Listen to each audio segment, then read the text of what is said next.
Remember how Zelensky's meeting with Trump went in the Oval Office? It was a disaster. Moreover, Donald Trump told Zelensky he had no cards and that Zelensky was gambling with World War III. It's funny coming from a guy who bankrupted a casino and now thinks he's playing 5D chess with global geopolitics. However, other than the incoherent mumbling from an old grumpy orange man, Trump talked about peace talks between Russia and Ukraine during the meeting. He mentioned his involvement in trying to end Russia's invasion of Ukraine, saying he was in the middle of it. Quote, "I'm for both Ukraine and Russia. I want it solved." End of quote. Indeed, it is crucial to be impartial when managing a peace dialogue between two parties in a war, but is Trump in the middle? Really? You know, Trump says he'll settle Ukraine-Russia with a coin toss, but oops, it's got Putin's face on both sides. His neutrality was once more put at risk. The speculation that Donald Trump was a Soviet spy who used the alias Agent KRASNOV or Agent Orange has been circulating on the internet since February, following a former KGB agent's assertion on Facebook that Trump was recruited by them in 1987. In this video, let's dive deeper and find out who Agent Orange really is. What is going on here? I demand an explanation. It sounds like a story straight out of a Cold War thriller. A wealthy American president caught up in a secret ties with a foreign enemy. For years, rumors and accusations have spread through Washington and beyond. Did Russia influence Donald J. Trump? From questionable business connections in the 1990s to the infamous Trump Tower meeting and the long shadow of Mueller investigation, the question remains: did Trump put Russian interest ahead of his own country while in the highest office? The story goes as follows. The property tycoon was in Russia exploring locations for a possible skyscraper. You know, like you do on a regular Tuesday. Yuri Dubinin, who was the Soviet ambassador at the time, had suggested the concept to Trump during a lunch meeting in New York in late 1986 or early 1987. Because of the ambassador, Trump wrote in 1987's Trump's The Art of the Deal, and I quote it, "I'm talking about building a large luxury hotel across the street from the Kremlin in partnership with the Soviet government. They have asked me to go to Moscow in July."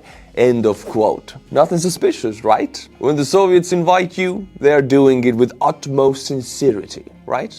Eastern Bloc intelligence interest in Donald Trump may have begun as early as 1977 when he married Ivana Selnikova, a Czechoslovak citizen. Czech intelligence and possibly the KGB began monitoring the couple, intercepting Ivana's letters and gathering information through her father, who cooperated with Czech agents. This data was likely shared with Moscow. During Mikhail Gorbachev's reform era, Trump gained further attention in the mid-1980s when the Soviet Union sought to understand and influence Western elites. Trump's prominence as a real estate mogul made him an attractive target. Soviet ambassador Yuri Dubinin reportedly orchestrated an effort to cultivate Trump, arranging a meeting at Trump Tower and later inviting him to Moscow. Trump's 1987 trip, which included a stay in a KGB-controlled hotel, was typical of Soviet cultivation operations. Lavish hospitality combined with KGB surveillance. Soviet travel agency Intourists, a known KGB front, facilitated the visit. Despite apparent Soviet enthusiasm, no deals materialized, but Trump returned with increased political ambition. According to the former GRU agent Viktor Suvorov, such efforts are aimed at long-term influence, with visitors potentially becoming assets years later. So Trump left Moscow empty-handed, but with the conviction that he wants to become the president of the United States. In the 1990s, Donald Trump's businesses faced serious financial trouble. By 1990, the Trump organization was deeply in debt, $3.4 billion to be exact, putting Trump on the hook for over $800 million personally. His casinos and hotels were losing money. How can you be an owner of a casino and lose money? Because the house always wins. But not if you're Agent KRASNOV, then you will bankrupt even a casino. Trump ended up defaulting on his airline, Trump Shuttle, in 1992. Although he tried to make a comeback in 1995 by taking Trump hotels, casino and resorts public, he only raised 140 million instead of the 4 billion he had hoped for, ending that year with a staggering loss of $916 million.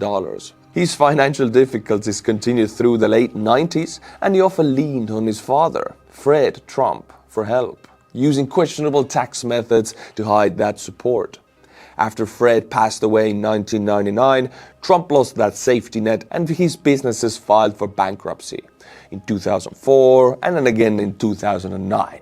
At this point, Trump's businesses have filed for bankruptcy so many times that even Monopoly won't let him pass go anymore. I mean, we are talking about a dude who inherited a lot of money from his father, and there has been research statistics. If he had put all of that money in S&P 500 and never done any business at all, he would have been a lot richer right now. So all he did in his life was lose money. He truly is one of the worst businessmen out there. This town, it deserves a better class of criminal.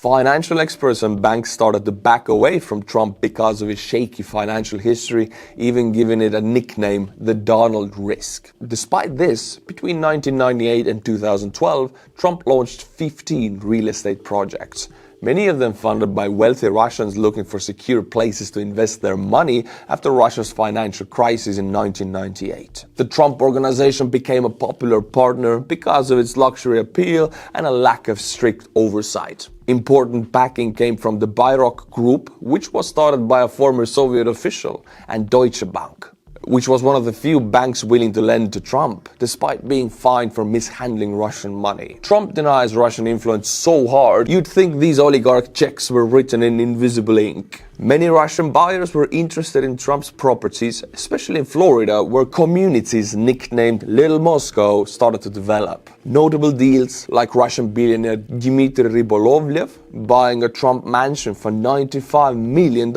raised suspicions about possible money laundering. Projects such as Trump's Soho received significant backing from people linked to the former Soviet Union, some of whom were connected to corruption, shining a light on Trump's heavy dependence on Russian interests for financing. So far, nothing out of the ordinary. Who doesn't get piles of cash from the Russian oligarchs?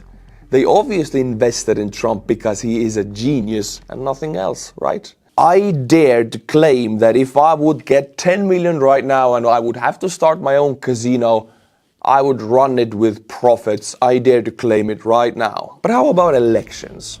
The so-called Mueller report is the official document detailing the outcomes and conclusions from the former special counsel Robert Mueller's investigation into Russia's attempt to interfere with the United States 2016 presidential election. The investigation focused on the claims of conspiracy of collaboration between Donald Trump's campaign and Russia, and the allegations of obstructing justice. The 448-page document concludes that while there was insufficient evidence to charge Trump or his campaign with criminal conspiracy in connection with the Russian election interference, the campaign did expect to benefit from the Russian leaks, particularly those via WikiLeaks targeting Hillary Clinton. However, the report does lay out substantial evidence of potential obstruction of justice. It details 10 instances where Trump sought to hinder the investigation, such as trying to fire special counsel Robert Mueller and influencing witnesses like White House counsel Don McGahn.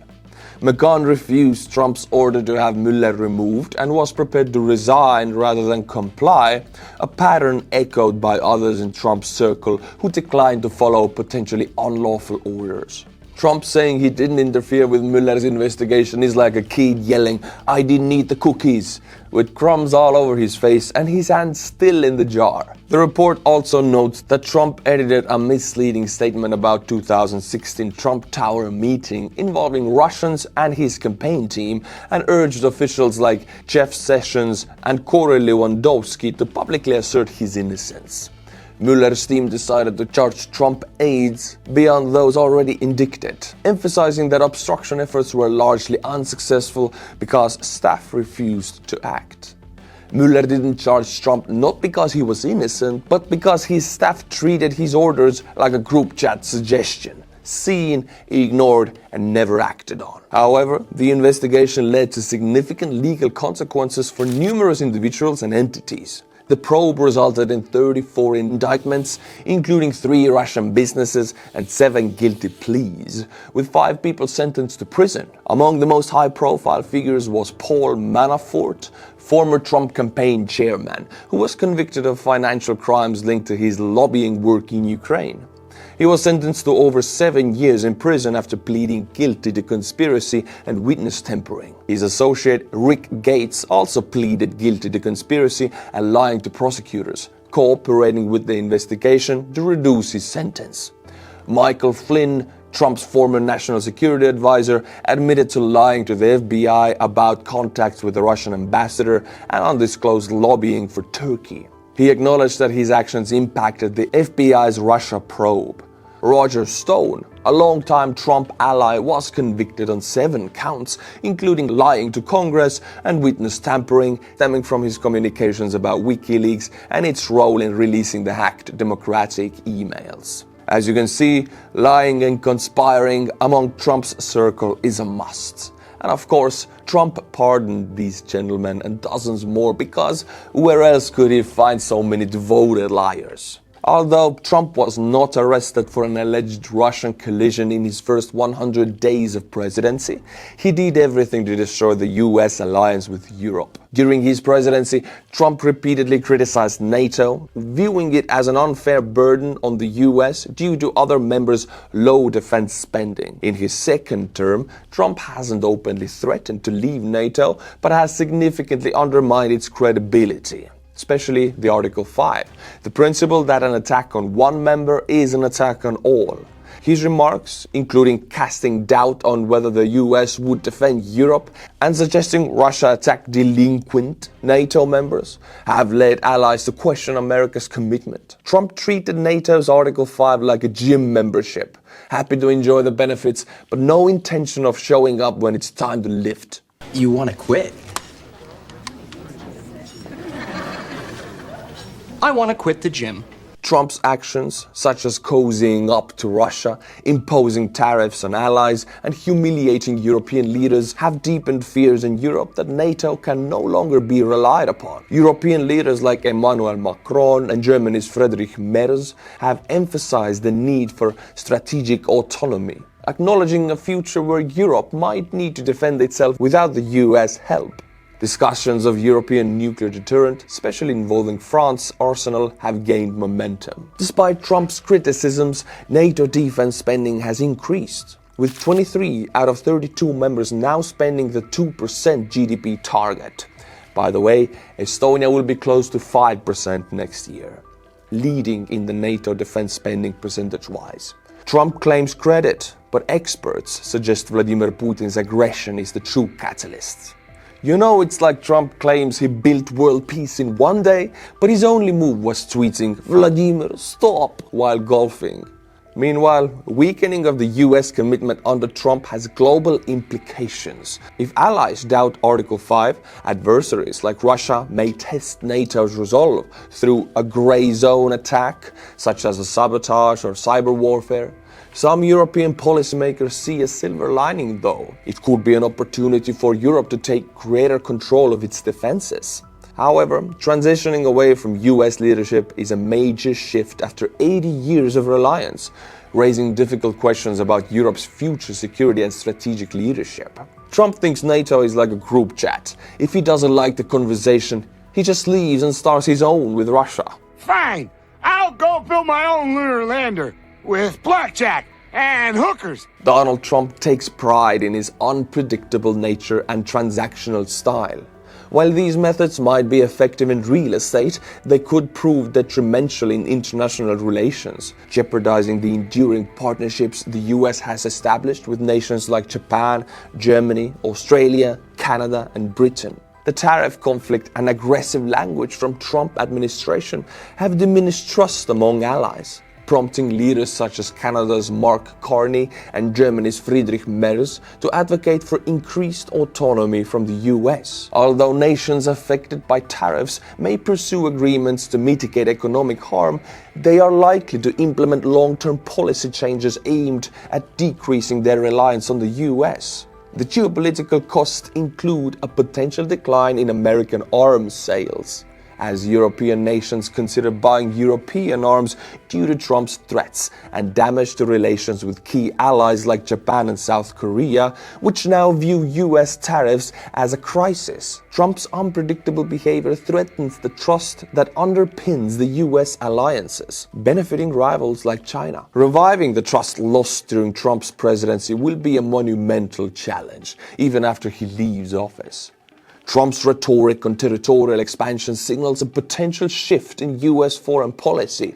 While he may not literally pursue military conquest, his words on topics like Greenland, Panama, and Canada raise concerns about reviving imperialistic ambitions. It's not for sale, won't be for sale.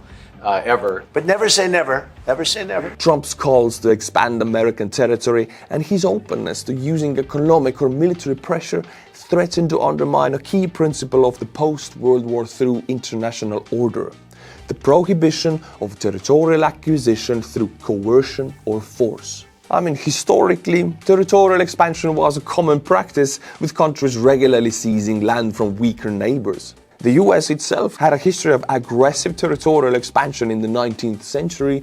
However, after World War II, the US played a crucial role in establishing a global order focused on peace, prosperity, and the protection of sovereignty. This order discouraged aggressive territorial expansion and promoted respect for national borders, contributing to a decline in interstate wars and the flourishing of democracy and trade. Trump's annexation rhetoric is so bold, he'd call Greenland Trump's ice resort. Trump's expansionist rhetoric aligns with actions by revisionist powers like Russia and China, who have tested the boundaries of this post-war norm. Trump's proposal to take back the Panama Canal, we must get the precious, we must get it back, or claim Greenland for national security reflect a willingness to use force or coercion for geopolitical gains. Use the force, Luke. This rhetoric not only damages diplomatic relationships, but also risks legitimizing territorial aggression worldwide. If the US abandons its commitment to non-aggression, it could destabilize international relations and embolden other powers to pursue similar expansionist policies. A world where conquest becomes acceptable would likely lead to increased conflict and human suffering, undermining the global stability that has underpinned decades of progress. The consequences of such a shift could ultimately be detrimental to US interests as well. If Trump's annexation plans go through, Putin and Xi might start teaching peace classes instead of leading invasions. If you think all of this is concerning, take a look at the cuts to US intelligence. According to a report from the Washington Post, Donald Trump's administration is planning substantial personnel reductions at the Central Intelligence Agency and other key US intelligence agencies. The CIA intends to eliminate 1,200 positions, in addition to thousands more from different sectors of the US intelligence community, as reported by the newspaper.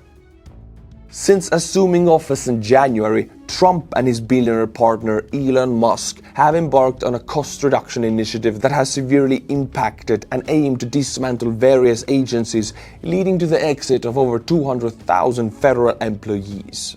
Well, who needs the CIA anyway when he has MAGA, Moscow agent governing America, MAGA. Trump also nominated Tulsi Gabbard as the Director of National Intelligence. Gabbard, a former Democratic congresswoman from Hawaii who switched to the Republican Party, has faced criticism for her views, particularly regarding US foreign policy and her stances on conflict in Syria and Ukraine. Her controversial trip to Syria in 2017 led to accusations of aligning with Russian perspectives. Gabbard has been vocal about her skepticism of US intervention, has received support from Trump for her commitment to constitutional rights and a strong defense approach. Trump picking Tulsi Gabbard to run the national intelligence is like giving the keys to the panic room to someone who thinks the burglars make a good point. Donald Trump's connection to Russian interests are complex and controversial. Throughout his career, he has had both intriguing relationships and serious questions raised about them. His talks about building projects in Moscow and his financial ties to Russian investors raised doubts, especially with the recent scrutiny over Russian efforts to influence US elections. Despite claiming he can be neutral in resolving the Russia-Ukraine conflict, many wonder if he can truly remain unbiased given his history. His past involvement with Russia, marked by business deals and financial struggles, suggests that self-interest may overshadow his ability to act in the best interest of the country. The links between Trump and Russia highlight the challenges of balancing personal and national interests.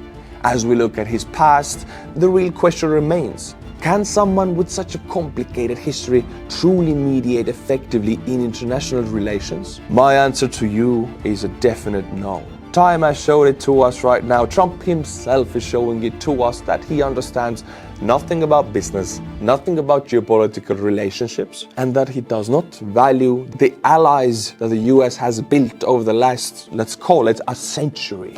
He is demolishing them. My friends, this is my in-depth look about Agent Orange or Agent KRASNOV, aka Donald Trump. If you like this video and you want to see videos like this in the future, then you are in luck, because 4 times a month, each Saturday, I will upload such an in-depth analysis to only channel members. If you want this, you gotta sign up for channel memberships. Don't worry, my friends, it's only 99 cents per month. It's not even $1 per month, it's lower. Click the link in the description below, and 4 times a month, each Saturday, you will get a video just like this one. Until my next video, my friends, Slava Ukraini, and bye-bye.